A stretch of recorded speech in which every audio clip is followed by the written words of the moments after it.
Assalamu alaikum, sir. Myself Saif, and I am a management student. The question is that do you think that Muslim feel insecurity, and that's why can we say that terrorism is its outcome? Thank you, sir. Your comment, please. The brother asked the question that do Muslims feel insecure, and that's the reason terrorist acts are done. I told in my talk the main root cause of terrorism is injustice. It's not insecurity. Insecurity may be part of it, but the main cause is injustice. Injustice and something wrong done to a group of people. If you read an article that came yesterday on Sunday midday, on the eve of the 9/11, one of the very famous persons, name is William, he writes and he gives advice that the root cause is injustice and wrong done to community. And he agrees with the Bombay authorities that there are possibilities that Kashmiris may have done bomb blasts in Bombay. But he says, what is the cause? According to him, the Kashmiris are unmilitant people.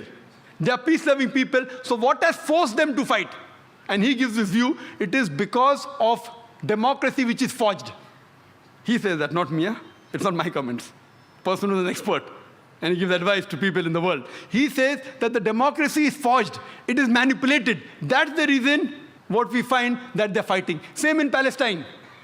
They're fighting because the rights are taken away. So the main cause of terrorism is injustice done to a group or any wrong done. So to get their rights back, this gives rise to a fight, to a retaliation, which is called terrorism by people opposing it. Those who agree with it, they call good. For example, Bhagat Singh. He fought for the freedom of the country. By the Britishers, he was called terrorist. We call him freedom fighter. So depending upon what is the background, therefore, before you give a label of terrorist, therefore I said terrorism has got different meanings, has got different definitions. It changes because of geographical definition. It changes because of history. So the same person who's called a terrorist by British government, we Indians called him a freedom fighter. So like that, we have to find out the main cause is injustice done to a group of people. Yeah.